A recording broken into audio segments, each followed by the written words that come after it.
Okay, cool. Yay. It is Tuesday, April 4th, 2017. I can't believe that. It's crazy. Um, the year has just flown by.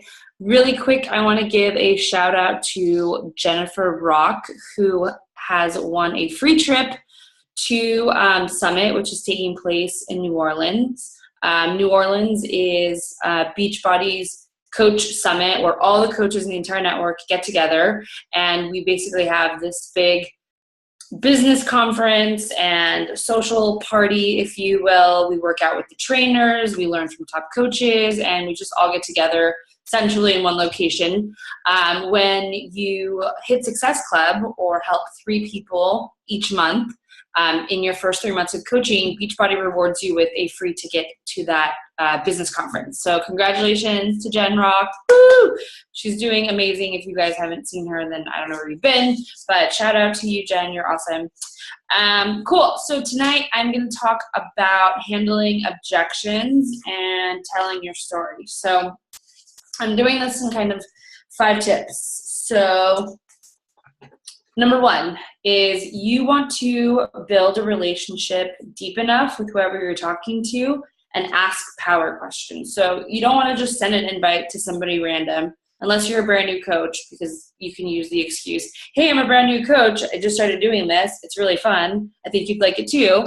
And usually you're diving into people who are in your warm market or you already have some sort of relationship with. So I'm talking about once you're more seasoned in the business and you're building relationships with people who are more like acquaintances or maybe even strangers at some point. So you want to have built that relationship deep enough so that you know that they're married or that they work as a nurse or that they have a crazy schedule or that they just had a baby or whatever it is, so that when you invite them then and they give you an objection, you can go back to it and say, hey, I know that you're a nurse working these crazy hour graveyard shifts, and it must be so difficult to get a good meal in and getting all your nutrients in. I think Shakeology is really going to solve the problem of you feeling lethargic and tired at work. And you can only combat those objections once you've established a relationship with this person, right? And then you want to think about asking power questions. So my favorite power questions are this. So as soon as somebody says, yeah, I'm interested in maybe doing a challenge group with you, before they even have a chance to object about anything, I want to ask them these questions. So number 1, I say, what does your fitness and nutrition look like right now? And then number 2, I say, maybe tell me what's working, what's not working for you. And then I'll ask them, do you have any big goals or any like vacations or weddings or any trips planned? Because that's going to light a light bulb in their head that goes, oh crap, that's right, I have so-and-so's wedding, and yeah, I do want to feel good in that dress, or I'm going to be the bridesmaid, or I want to go on vacation, and it kind of like lights a light bulb, like, oh yeah, I do have some goals. It's April, I haven't hit those goals yet.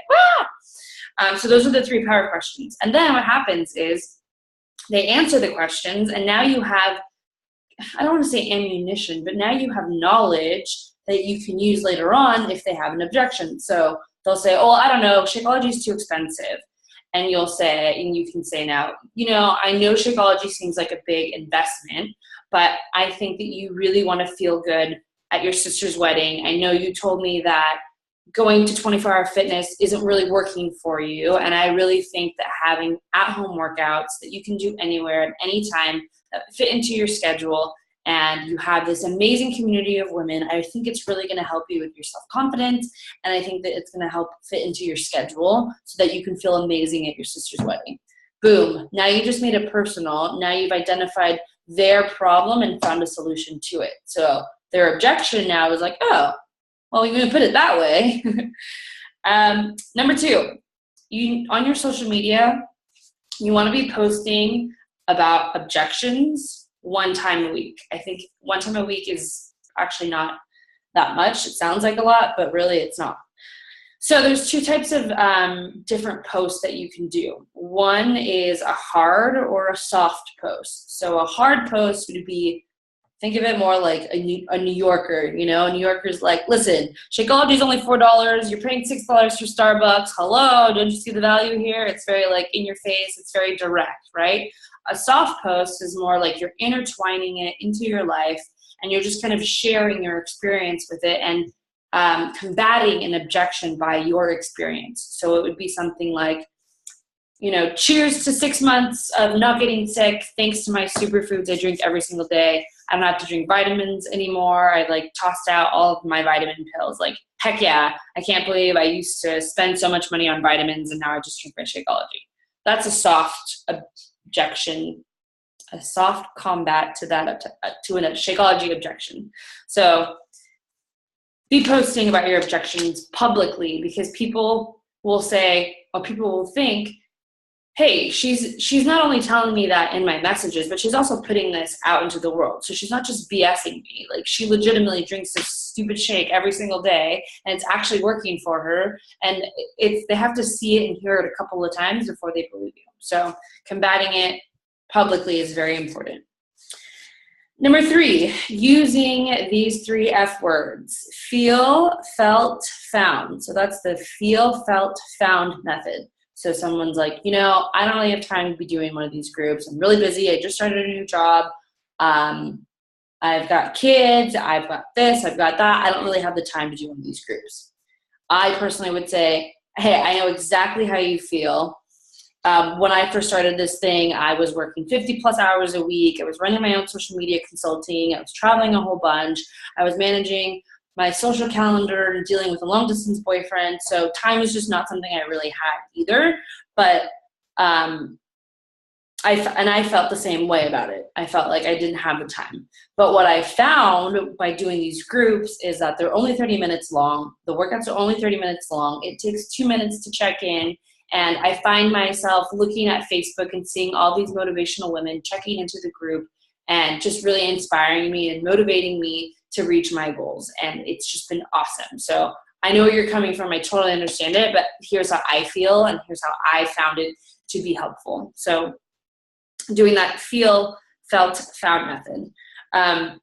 Make sure you relate to these people, whoever you're talking to, these challengers. At one point, you were them, right? Whether you just signed up or you've been doing this for a while, think back to that girl who was approached about this business, whether it was for coaching or it was for a challenge group. Like, think about that person. I was sketched out. I thought Shakeology was a slim fast shake. I thought my friend Vanessa was doing slim fast shakes or like Nutrisystem food, and she wanted me to be a part of it. And I was just like, no, I don't want anything to do with fake synthetic foods, right?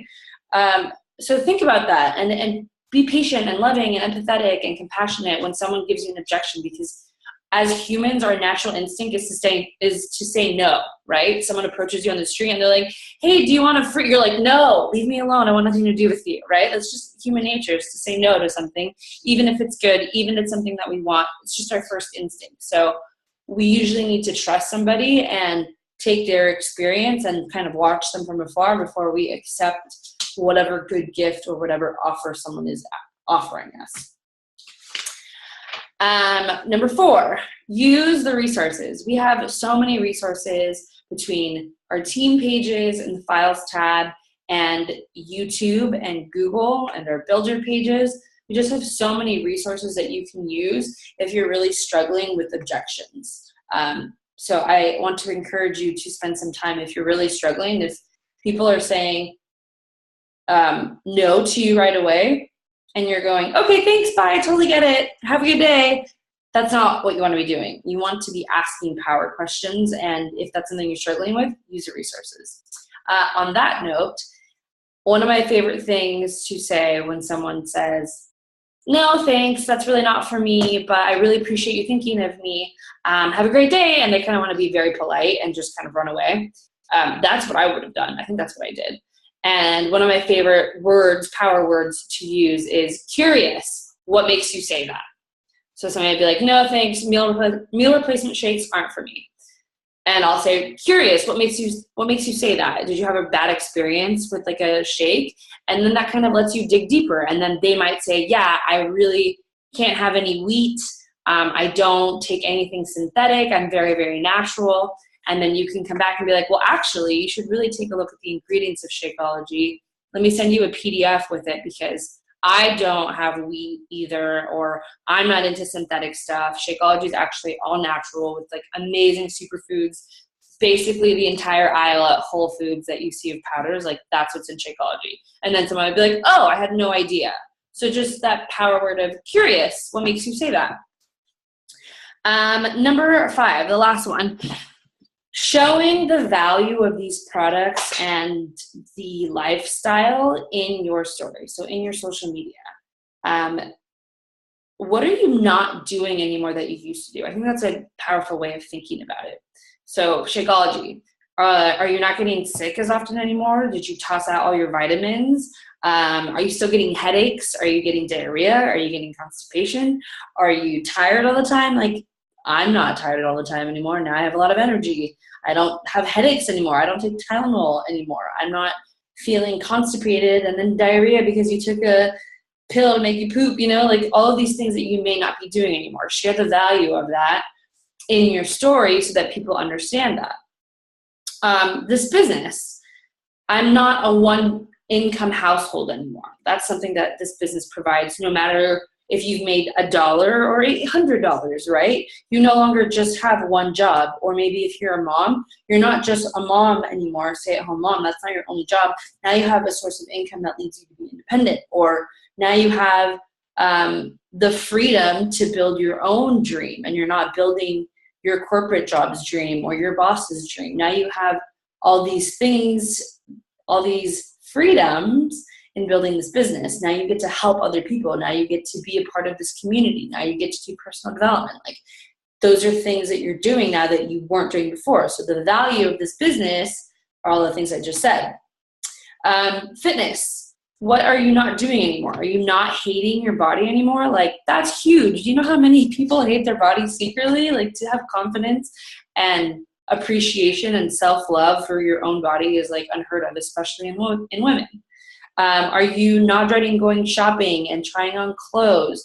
Do you not have that line anymore from your pants, you know, from your jeans? You guys all know what I'm talking about. When you sit down in your jeans and you get those lines and you're like, take off your pants, you're like, oh, thank God it's over.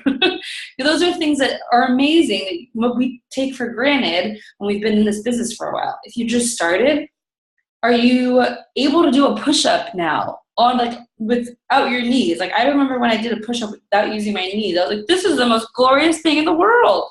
Doing a plank. I couldn't do one plank when I started, you guys. I could barely last 10 seconds, okay?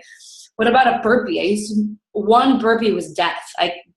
Burpees were hell, and now I can do 10 and be like, cool, let's do 10 more, and it's not that big of a deal. So finding the value in all of these things and sharing it in your story will help you combat objections when you talk to someone. They're like, you know, I don't know about this fitness thing, but I've been watching you for a while and I saw that you couldn't do 10 burpees before, and now you're like killing it, and I want that too. I just don't know if I can do it. And then you can kind of work with that objection.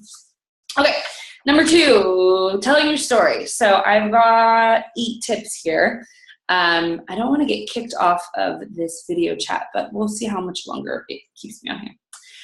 Okay, so when you're telling your story, we've had plenty of calls on this and there's plenty of resources, so I'm going to keep it semi-short for you, but these are a couple of reminders. Telling your story. When you're talking about the business, tell people, share with people why you became a coach. Why did you decide to start doing this initially? Was it because you saw your upline coach pay their student loans off and you thought, wow, if I could just put $50 towards my student loans every month, I would be so happy? That was me. I saw my coach. She was looking great, lost a whole bunch of weight. She was a volleyball player. I was a volleyball player. Like, I had a lot of things, and she's one of my really good friends, and she paid off some student loans. And I was like, I have a ton of student debt. I would love that. So I started coaching because I was like, cool, if I can get in shape, I can be the leader of a team, just like in the volleyball days, then this would be a great opportunity for me. It'll help keep me accountable. It'll be fun. I can make a little bit of extra cash. It's all done online. This will be great. This is going to be something super fun. And that's why I started coaching. Why do you coach today? Are you coaching because you want to retire your husband, or you want to buy your mom a house, or you want to just have kids one day and be able to have the freedom to stay home with them if you want to? Or do you want to quit your corporate job and you want to be able to work remotely wherever you are in the whole world? Do you want to be able to just do your corporate job part-time and do Beachbody part-time? Do you coach because you just really freaking love making new friends and you really like new people and you really like helping somebody feel like I could never do this to I can totally do this? Just that whole journey. Like, what is it for you that makes this so fun and so cool?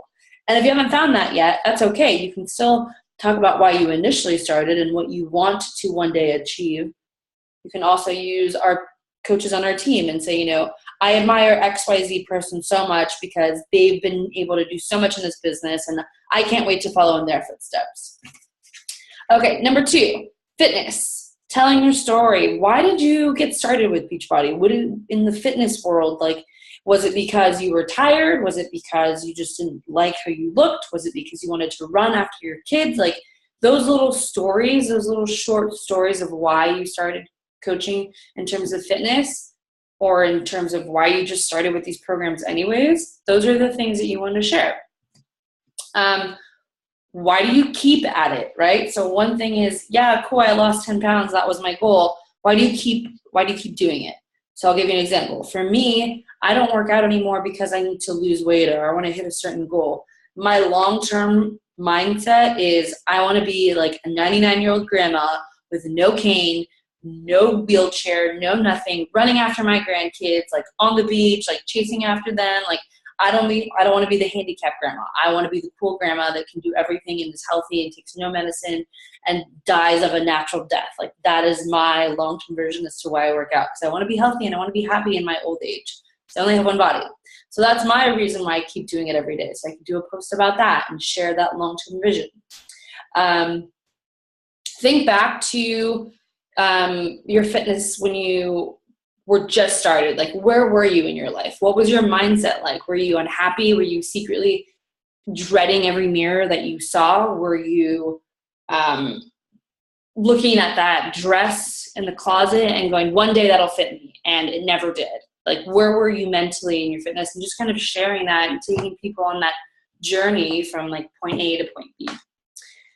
Number 3 is objections, like telling those objections, which we just talked about.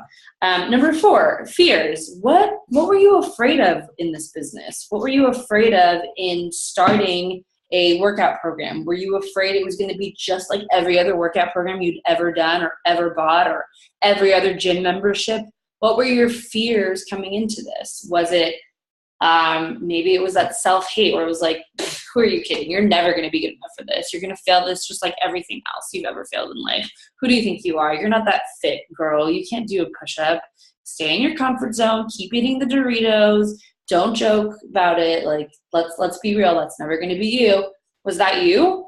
Or was your fear more about failing at the business side of it, or feeling like you didn't have enough social media experience, or that people wouldn't support you, or that people would hate you, or whatever it was? Like, share those fears that you had in the past, that you have in the present, and maybe in the future. Number 5, when you're telling your story, you want to speak to you. Okay? So when I say speak to you, I'm talking about your niche market, your target audience. Are you, I'm going to use Ashley as an example. Are you that party girl who likes drinking on the weekend, who likes going out all the time? You're an extrovert. You thrive off of it. You like buying high heels and cute dresses and going out and taking shots and having fun, but at the same time, you also enjoy feeling good about your body and working out and the mental accomplishment that you get from a workout. Then speak to your audience. Don't be afraid to post stuff about you going out and being social, or you going to the bar, because if your life is about balance, you want to attract people who are living that lifestyle and want the same thing as you. If you're a mom, speak to your moms. Talk about how crappy it is some days. Like, be real. Deanne does a really good job about this, talking about how some days it's just hard. And you know what? Being a mom sometimes is really hard and you don't get enough credit for it. So speak to you, because at the end of the day, you want to hang out with people like you, and you want to build this business with people who are like you and are like-minded like you. If you are super Christian, super conservative, you're probably not going to want somebody who's really liberal, drops a lot of F-bombs, and it's just completely different than you, right? And when they find you, and if you're not sharing your authentic story, you're not sharing who you are, then there's going to be a disconnect when they meet you in person or they talk to you and they're like, wait, I thought you were really into Jesus and now you're dropping F-bombs in your messages. Like, not really quite sure who I'm talking to anymore. So speak to people like you and remember that, and don't feel like you need to speak to everybody. It's much easier to build this business when you're talking to you, because you know what you like, you know what your story's like, you know what your fears were, you know what your objections were. You remember all of that, right? And you know what it's like to experience that. And people are going to relate to your experience who are like you. It's okay if people who aren't like you don't relate to your experience and find you annoying or think that you're dumb or think anything negative about you, because guess what? You don't want them anyways. You don't want them in your groups. You don't want them on your team, because what happens is they're going to be different than you, and most likely they're negative, because everyone on this team is awesome and positive and just happy-go-lucky because you're all working out and you're all drinking your Shakeology. So you want to speak to people like you because you want people like you on your team. And there's been coaches on this team that are like, you know what, somebody really wants to build this business, but they're just not my cup of tea, and I don't want to build the business with them. And that's okay. And that's a smart choice, because then you're saving yourself a headache in the future. Number 6, you want to be sharing behind the scenes stuff. So I was actually going to post a picture of me drinking some red wine while I do a team call, and kind of showing behind the scenes of what I do on a Tuesday night. We have a team call, and then I was going to intertwine a little objection in there about how being a coach means that you have to look like the cover of Shape magazine, and you don't drink, and you follow a really strict diet, and you love to work out, which all of those things are not true about me. I don't look like a chick from Shape magazine. I really like to drink wine. I really like to eat food. What was the other one? I don't know what I just said. So think about behind the scenes stuff. If Rachel Sampson does a really good job of this. She'll just be like eating a bowl of yogurt, and she'll make the bowl of yogurt somehow about how she's so excited about her challenge group starting tomorrow, and she just rewarded herself with this amazing bowl of yogurt, and like, chocolate is so good. Who else loves chocolate? And it's just like, she just did a post about the stuff that she does behind the scenes on a Sunday night. So yeah, telling your story, talking about what you do behind the scenes is really important. That way you're just kind of dropping clues as to what you do as a coach, and people are like, oh, that's what you do. I could do that. Oh, you only spend an hour building your business every day? I could do that. That's manageable. And then number 7 is inviting people to join you. I think that as a whole, Conquer Your Fitness Foundation, we struggle in the area of inviting people to build the business.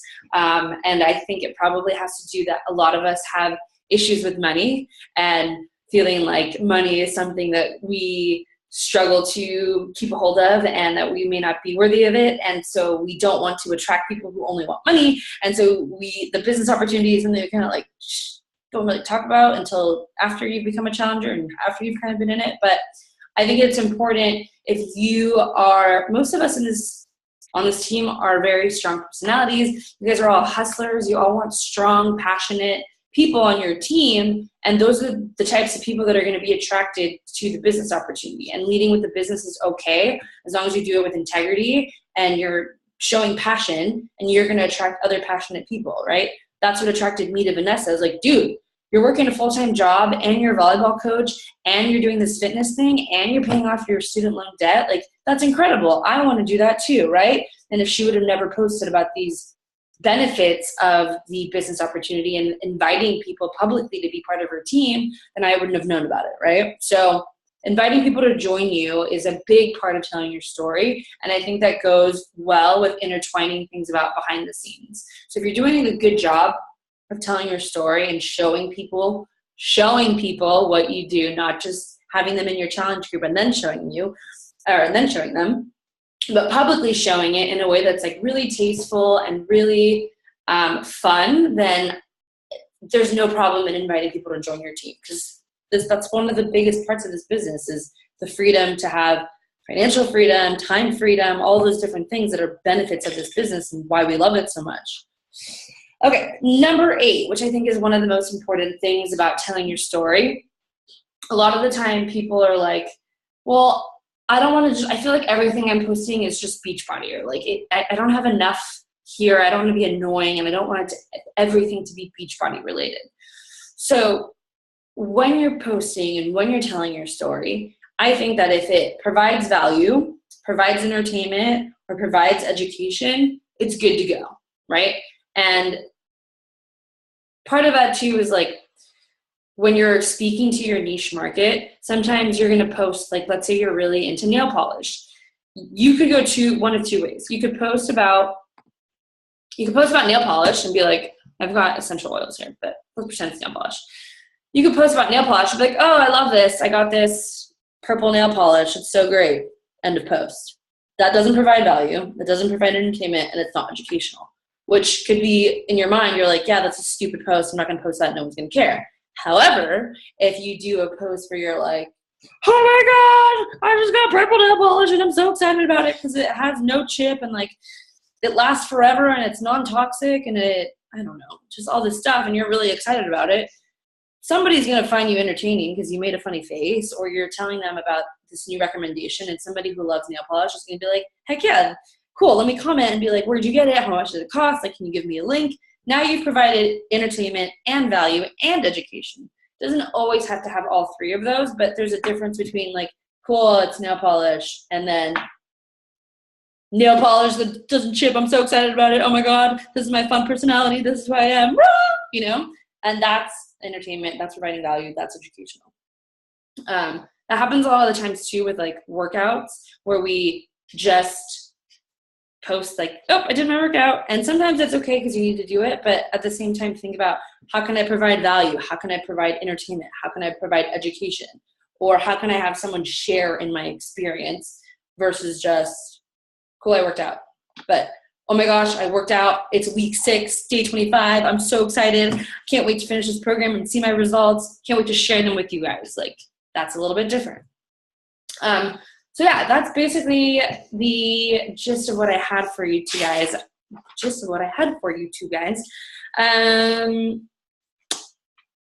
I think it's just really important to not be scared of handling objections and to not be scared of sharing your story, because there's going to be somebody out there that is going to relate to you. And even if it speaks to just one person, it's so worth it to that one person, because think about it. Everybody on this team is an individual, and at some point, somebody on this team spoke to you as an individual, and it didn't matter that 50 people saw the damn post and didn't like it, right? But that one person saw it, and now they're here. Now you're here, and if it wasn't for your upline, then you wouldn't be here. So think about yourself as like a guiding light, and believe that you are that light for somebody, because I 100% wholeheartedly believe that every single one of you on this team has been put here for a reason. It's not an accident that you're here. It's not an accident that we're all interacting with one another. And I've really recently started to believe that we each have a grand purpose on this team, and fulfilling it and reaching our highest potential is something I really want us to focus on. And I want to encourage you to really believe, because you guys are fucking awesome. You guys are amazing coaches. Like, the moment that you realize that and believe it, like, so that's just my little gist. I'm going to hit stop recording. Love yous.